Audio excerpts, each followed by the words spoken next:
Question number third का fifth part है। हमें बोल रहे हैं given D is equal to 5, S N 75, find A and A 9। मतलब हमें पहला पद ज्ञात करना है, यानी फर्स्ट टर्म क्या है, फर्स्ट टर्म निकालनी है, फर्स्ट टर्म। और हमें ए 9 मतलब है नौवा पद निकालना है, यानी नाइन्थ टर्म निकालनी है। क्या निकालनी है? Ninth term. ठीक है। इस S9 का मतलब है 9 पदों का सम है ये, सम मतलब योगफल है। ठीक है। अब हमारे को कुछ नहीं दे रखा, डी दे रखा है और 9 पदों का योगफल दे रखा है। ठीक है। 9 पदों का योगफल मतलब S N upon 2a plus n minus 1 और डी। ठीक है, ये हमें दिया हुआ है। एस एन कितना? 9 पदों का योगफल है, यानी हमें 9 पदों का योगफल दे रखा है। S9 लिख सकते हैं यहाँ, ये 9/2 हो जाएगा, 2a और 9 माइनस 1 हो जाएगी और d की वैल्यू 5, ये ब्रैकेट क्लोज। ठीक है। S9 जो हमें दी हुई है वो कितनी है? 75 है, यहाँ 75 रख लेंगे। ठीक है। अब क्या है? 9/2 2a और 9 में से बन जाएंगे 8 इंटू 5। ठीक है बेटे। अब देखो क्या कि 3 3 जा 9, 3 2 जा 6, 3 5 जा 15 बेटे। तो 2 को 25 से मल्टीप्लाई कर देंगे 50 और ये आ जाएंगे 3, 50/3। और यहाँ पर जो होंगे बेटे 2a प्लस 40। ठीक है, ये हमारे पास है। अब क्या करें, मैं इस 40 को अदर साइड लेके जाता हूँ, तो 50/3 minus 40/1 is equal to 2a। ठीक है। एलसीएम कैरी कर लेंगे बेटे, एलसीएम कैरी करेंगे तो 3 आ जाएगा, यहाँ पे 50 आ जाएंगे और ये हो जाएंगे 120 इज इक्वल टू 2a। ठीक। अब 120 में से 50 माइनस करूँगा तो minus 70/3 is equal to 2a। ठीक है। इस 2 से इसे मैं कैंसिल कर दूंगा तो हो जाएंगे मेरे 35, तो माइनस 35/3 ये मेरा a है। क्या है? a। ए की वैल्यू हमारे पास आ गई माइनस 35/3। अब हमें जो निकालना था वो 9वां पद निकालना था, A9 निकालना है। A9 का मतलब है कि 9वां पद कितना होगा। ठीक है। A9 को हम क्या लिख सकते हैं? A9 को A9 को हम लिख सकते हैं a प्लस 8d लिख सकते हैं। अब a हमारे पास है माइनस 35/3 प्लस 8 और d की वैल्यू बेटे हमें गिवन है यहाँ 5। ये माइनस 35/3 और 8 5 जा 40। ठीक है। फिर से एलसीएम कैरी कर लेंगे, एलसीएम कैरी करेंगे तो 3 माइनस 35 आएंगे और ये हो जाएंगे 120। ठीक है। अब 120 यानी 0 में से 5 नहीं जा सकते, वो कैरी करेगा 10 में से 5 जाएंगे तो 5, 11 में से 3 जाएंगे 8, माइनस 85/3 ये मेरा 9वां पद होगा। ठीक है। जो ए टर्म है इसकी कितनी है? माइनस 35/3। ए की जो वैल्यू है माइनस 35/3 है और ए जो 9 है वो जो है माइनस 85/3 है। ठीक है ना बेटे, ये हमारा फिफ्थ पार्ट है इसका। बेटे इसका सिक्स पार्ट है, जो दिया हुआ है हमें a is equal to 2, d is equal to 8 और SN 90। अब हमें n टर्म निकालना है, n टर्म मतलब कितने पद हैं, और an निकालना है, जो n आएगा उसका an निकालना है वो कितना होगा। ठीक है। SN 90 डैट मीन्स हमें n पदों का योगफल 90 है यहाँ पर। ठीक है। तो SN बोल रहा है, SN यानी n/2 2a plus n minus 1 और d। ठीक है। SN 90 है, 90 रख लेता हूँ, n/2 2 a की वैल्यू बेटे 2 है, 2 रख लेते हैं, n नहीं पता, d की वैल्यू 8 रख लेते हैं। ठीक है। अब बेटे ये 2 इधर डिवाइड है, इधर जाके मल्टीप्लाई हो जाएगा तो ये 180 हो जाएंगे, n यहीं रखेंगे, 2 2 जा 4, n में से 1 माइनस नहीं होगा, इस 8 को इससे मल्टीप्लाई करेंगे 8n, इससे करेंगे -8। ठीक है, अब ये जो 180 है n, 4 में से 8 नहीं जाएंगे, 8 में से 4 जाएंगे -4 + 8n। ठीक है, 180 इस n को 4 से मल्टीप्लाई करूँगा 4n, n को 8n से मल्टीप्लाई करूँगा 8n की स्क्वायर। ठीक है बेटे, अब इस 180 को अदर साइड लेकर जाता हूँ और मैं पहले 8n की स्क्वायर लिखेंगे, -4n लिखेंगे, फिर माइनस के 180 लिखेंगे। ठीक है, ध्यान से देखें, जब हमारे पास एक क्वाड्रेटिक इक्वेशंस आती है तो उसमें हमें देखना होता है कि भाई ऐसे नहीं कि पागलों की तरह हम उसमें लग जाएं कि हमें इसे फैक्टर करना है, चलो फैक्टर कर लें। नहीं, हमें ये देखना भी है कि इसमें से हो सकता है कॉमन निकल रहा हो, और कॉमन निकलेगा तभी आपका आंसर बिल्कुल वैलिड आएगा, नहीं तो आपका आंसर वैलिड नहीं आएगा बेटा। फैक्टर तो इसके भी हो जाएंगे और आंसर आ भी जाए, लेकिन आंसर सेम नहीं आएगा, थोड़ा डिफर आएगा।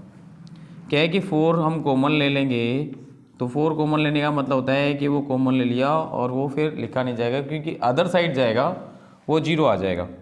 ठीक है, तो यहाँ से 4 कॉमन लेने का मतलब है कि हम 8n की स्क्वायर को 4 से डिवाइड कर रहे हैं, इसे भी 4 से डिवाइड कर रहे हैं, इसे भी 4 से डिवाइड कर रहे हैं। 4 1 जा 4, 4 2 जा 8, 4 1 जा 4, 4 4 जा 16, 4 5 जा 20। हमारे पास जो बचा बेटे 2n की स्क्वायर -n और -45 बचे। ठीक है, अब इसके फैक्टर कर लेंगे हम, है ना। तो हमारे पास जो है वो है 2n की स्क्वायर -n -45। अब इसमें क्या है कि हम इसे ब्रेक कर इसके फैक्टराइज करते हैं। तो a × c होता है, a × c मतलब 2 × 45, a × c यानी 2 × 45 तो 90। अब हमें ऐसे 2 नंबर ढूंढने हैं बेटा जिनके मल्टीप्लाई करने पे 90 आए, प्लस और माइनस करने पे n का मतलब है वहाँ पर 1 आए, है ना, 1 आए ऐसा। तो क्या है 10 × 90, 10 में से 9 गए 1 आ जाएगा, तो हमारा ये फैक्टर है। तो 2n की स्क्वायर -10n और प्लस में 9n -45। ठीक है, इसको हमें ये रखने के लिए एक अच्छी सी ट्रिक बता रहा हूँ मैं आपको। क्या करना है, a × c कर ले, 90 हो गए, 90 के फैक्टर कर लिए 10 और 9। अब हमें ये समझ में नहीं आ रहा कि माइनस रखें कैसे और कैसे नहीं। तो आपने क्या करना है कि आगे का जो नंबर है वो ऐसे ही रखना है, आपका जो साइन है वो साइन भी आपने एज इट इज़ रखना है। आपने क्या किया 10 में से 9 माइनस किए बेटे, तभी तो 1 आया आपका। और यहाँ पर जो होगा अल्फ़ाबेटिकल, चाहे वो a हो या b हो या कुछ भी हो, n है तो n रख लेंगे, -45 ये सेम रहेगा। ठीक है, अब क्या है ब्रैकेट, ये 2n की स्क्वायर है माइनस, आपने क्या किया 10 में से मैंने 9 घटाए, है ना, या नहीं घटा रहे, अभी क्या इस n को इससे मल्टीप्लाई करेंगे 10n आ जाएगा, इसको 9 से करेंगे 9n आ जाएगा -45। ठीक है, अब क्या है बेटे मैं ब्रैकेट ओपन करूँगा, जब मैं ब्रैकेट ओपन करूँगा 2n की स्क्वायर, इसे ब्रैकेट खोलूँगा -10n आ जाएगा, ये माइनस माइनस प्लस हो जाएंगे, 9n -45 आएगा। देखो आपका यही जो मैंने यहाँ लिखा, बस ये है कि आपके 2 स्टेप बढ़ जाएंगे, और 2 स्टेप बढ़ने में आप टीचर को बिल्कुल क्लेरिफाई करके बता दो कि हाँ टीचर देखो मैं ये कर रहा हूँ। ठीक है, तो टीचर भी खुश हो जाएगा और कहेगा बच्चे को नॉलेज है इस चीज़ की। ठीक है, तो बेटे अब हमने इसके फैक्टराइज कर लिए, अब हमने इसमें से कॉमन लेना है। 2n की स्क्वायर -10n में से इसके पेयर बन गए, ये पेयर बन गए।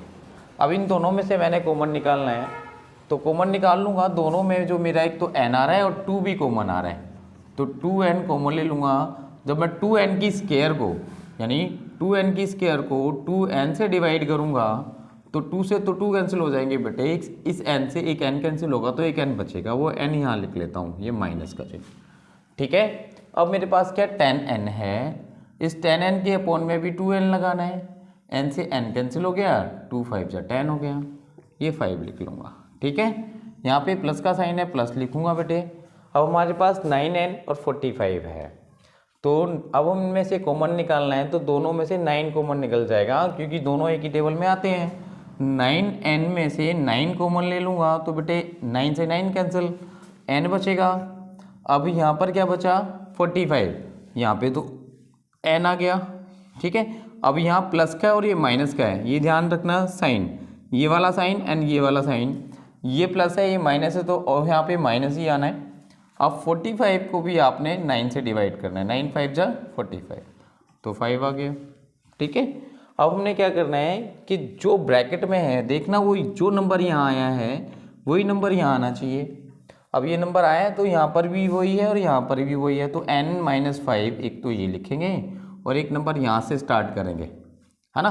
तो यहाँ से 9 कॉमन लिया था बेटा हमने, कितना लिया था 9, तो फिर एक नंबर यहाँ से स्टार्ट करेंगे 2n और प्लस में 9। ठीक है, ये हमारे पास इसके फैक्टर आ गए। अब इससे एक स्टेप आगे जाते हैं हम, n-5 इज इक्वल टू 0 होता है, इधर जाएगा तो ये 5 प्लस का हो जाएगा, और ये 2n plus 9 is equal to 0 होता है। अब ये 2n है, इधर जाएगा तो -9 हो जाएगा, और n इज इक्वल टू -9/2। और जब हम ये क्वेश्चंस करते हैं, जब वैलिड हमने वैल्यू रखनी होती है तो ऑलवेज प्लस की रखते हैं, माइनस की नहीं रखते। तो n आपका कितना है 5 है, क्या है 5, n की वैल्यू आपकी 5 आ गई, जो इसने यहाँ पे हमसे क्वेश्चन पूछा। ठीक है, अब हमने क्या निकालना है बेटा, an निकालना है, हमने क्या निकालना है an। अब an निकालना है हमें, तो क्या करें, an निकालना है तो an मतलब a5 निकालना है ना, क्योंकि भाई a तो a है, n की वैल्यू तो 5 है ना, तो a5 निकालना है हमें, a5 निकालना है, तो a5 को हम a + 4d लिख सकते हैं ना ये। अब a की वैल्यू बेटे हमें गिवन है, a की वैल्यू कितनी है 2 है, प्लस 4d की वैल्यू कितनी है 8, तो 2 और 4 8 जा 32, तो बेटे कितने हो गए 34, है ना। तो हमारे पास a5 की वैल्यू कितनी आ गई 34, ये आंसर है। ठीक है बेटे, ये अब हमारा 7th पार्ट है, जिसमें दिया है given a is equal to 8, an 62 और sn 210, find n and d। हमें यहाँ पर पहला पद दिया हुआ है और an 62 यानी 62 दिए हुए हैं और sn 210 दिया हुआ है। तो बेटे an a + n-1 और d होता है। ठीक है, ये an जो दिया है वो 62 दिया हुआ है, a की वैल्यू 8 दी हुई है, n-1 और d की वैल्यू हमारे पास नहीं है।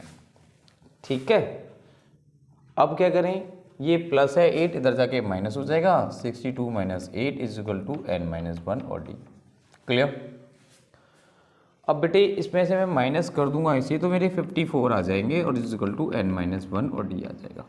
ठीक है, अब क्या करें भाई, d और इस n-1 यानी इस ब्रैकेट की इस d से मल्टीप्लाई हो रही है।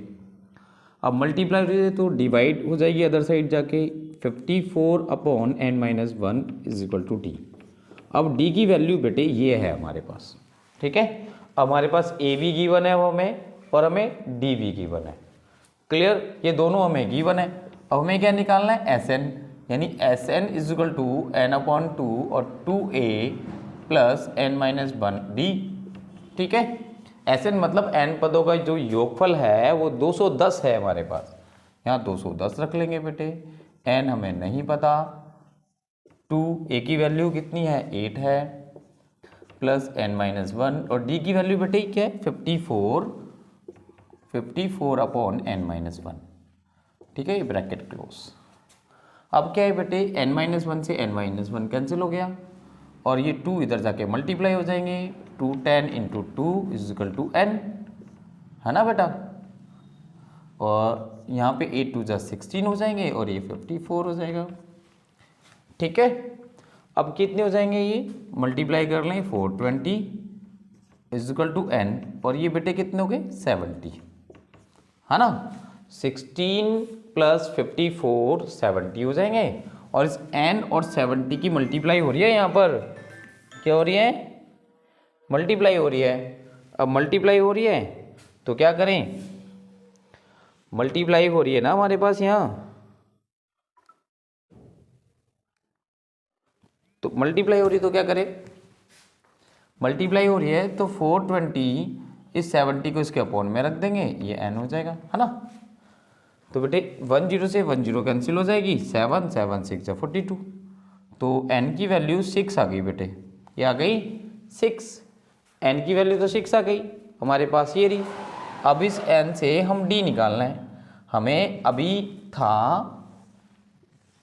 कि d की जो वैल्यू है वो हमारे पास 54 अपॉन n-1 है, गेरी, है ना।